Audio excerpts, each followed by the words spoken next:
Okay. Not so recently. I've never, ever, ever, like, really never. I'm only 22. And me believing in UFOs or anything like that, like, yeah, there's a lot of evidence out there, but I would never, ever believe it. Not until I moved to Nelson Street. Now, moving to Nelson Street, there's this light. I just had come home from work, and I was a little bit tired, and my neighbors were outside. So I figured, go over there and talk to them. And I had my camera, and I was videotaping because I had just had a long walk from work. And I videotaped because there's kind of weirdos, and when the street lights come on, it's retard hour. But we were talking, and I was recording, and I was like, oh, say hi to the camera, blah, blah, blah. And she goes, don't look now, but look kind of with your peripherals. And you see that light? And I said, yeah, okay. And she goes, focus your camera up to it. So I did, and I was looking at my camera, and I was like, okay, wow.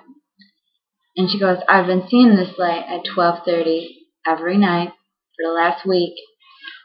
This is my first time seeing it. I don't believe in UFOs. I looked at her with, like, don't give me that bull crap, whatever. So, turns out, as soon as I counted, I said I was going to look up, and I counted to 3. And I said, 1, 2, 3. And I moved the camera, and as soon as I moved the camera, the light, it was moving from side to side, and then it stopped. As soon as, like, it knew that I was looking at it, and it dropped down so fast, it looked like it disintegrated. It turned into nothing, but it dropped and disappeared into the sky. It was behind the cloud, and it was like peeking out of the cloud, going back in. Peeking out of the cloud, going back in. And so we did it again. And I was like, I don't believe it, blah, blah, blah. And we were talking about it, and all of a sudden, I'm looking up this time, and I see it. And I quickly grab my phone out of my pocket, hit record, and I finally, like, okay, I'm going to record this. And every time I record this, something goes wrong with my phone. It's like, I go back to the recordings, it's all fuzzy, you can't really see it, but when you're looking at it with your naked eye and you can see everything perfectly, like, nothing compares to seeing it yourself. And I'm not saying I'm a believer, I'm still kind of skeptic, because it could have been a shooting star. I've not once ever had, like, no alien probing or anything like that, but seeing all these videos and, like, seeing it all doctored and what could have been doctored, I don't believe it. I still don't. And for the people who do believe it and have went through the traumatizing of being abducted and everything, I hope the best for you. I've seen movies, and I know some of you guys get so angry with all those movies, all the hype over really something that traumatized you of what you went through. It's just pure ridiculousness. Like, for someone to make fun of somebody's traumatizing moment of anything at all, it's wrong. And yeah, it's funny, but when it happens to you, it's not so funny. When you see people walking down the street get hit by a car, like, oh my God. But when people place that onto public spots and they're laughing, it's kind of like how people do it with the UFOs. The people who got probed or abducted or whatever the case may be, it's not funny to them. And I would never pass judgment on anyone, but this is one place where I gotta draw the line. And saying this, I know, I'm still a skeptic. Like, screw it, no.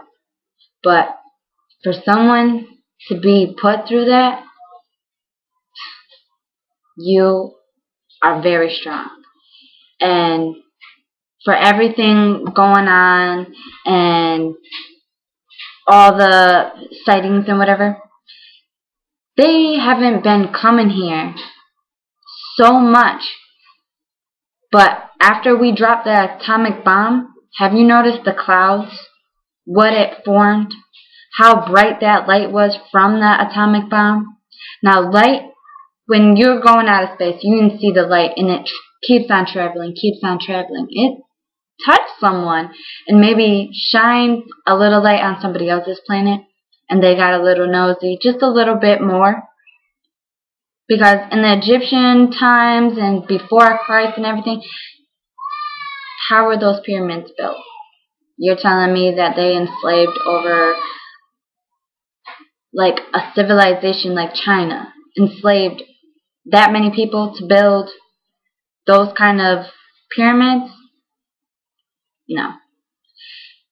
And such as the hieroglyphics, you think that they were looking at something and just said, oh yeah, it's aliens? No. And as far as everybody having a god and everything, have you ever noticed that every civilization, I don't care what race you are, what religion you are, everybody believes in a higher power, no matter if it's the Creator, Buddha, Allah, Jesus himself. Everybody has their own higher power and why it happened. Karma. It breaks down to everything. And people who turn it down and break it down into scientific experiments and everything like that, that's disgracing somebody else's beliefs. They want to believe that, that's fine. But if you take somebody's belief and you turn it into science, do you know how heartbreaking and how just you're going to make that person be in pain, because you're basically telling them that there's no such thing as God. There's no such thing as your God, but there's my God. It just breaks down into basically suicidal advertising. Don't do it. You hurt everyone's feelings by saying ridiculous things, breaking it down. Why would you have to break down something if you believe in a higher power yourself? And if you're an atheist, you believe in something. And everything happens for a reason. It's the way of life. It's the circle. And if you don't believe me, go back to the atomic bomb and look at how the cloud formed. Look how bright it was. Look how the way it rippled the earth. And then go back to those alien sightings and see what kind of clouds they made. If you really do the research, I've only spent 5 minutes in research and I have all this. But then going to school and taking history and everything and adding that all together, it's not just a hypothesis. You got facts to back you up. And people are just naive and don't want to realize it. Like, you really think we're the first civilization to ever exist? We can coexist if people would accept it. If people weren't trying to do anything. And yeah, maybe the government's trying to cover it up. That's only because humanity fears new civilizations. They fear new technology. The number one thing that's wrong with humanity is they kill what they fear. And it's wrong. And if you think I'm wrong for saying that everybody lives in fear, everybody has a fear. It's the inevitable. We have fear in our house because we're human. And some civilizations don't. They don't know the fear because we are a young planet. There's probably civilizations out there and probably life beings that have lived 6 times our years. Like, Okay, we had dinosaurs. What made those dinosaurs? Were those dinosaurs aliens? It breaks down to, how did they get here? How did other civilizations know that we were here, and how did they get here? What was their transportation? Why can't we learn from other civilizations in order to coexist and live in harmony? Because we're going to need them one day. And everybody's talking about the 2012, oh, the world's going to end. What do you think is going to happen? If we don't coexist with another civilization, human beings are self-defeating. We live by what we're told, what we're programmed to know.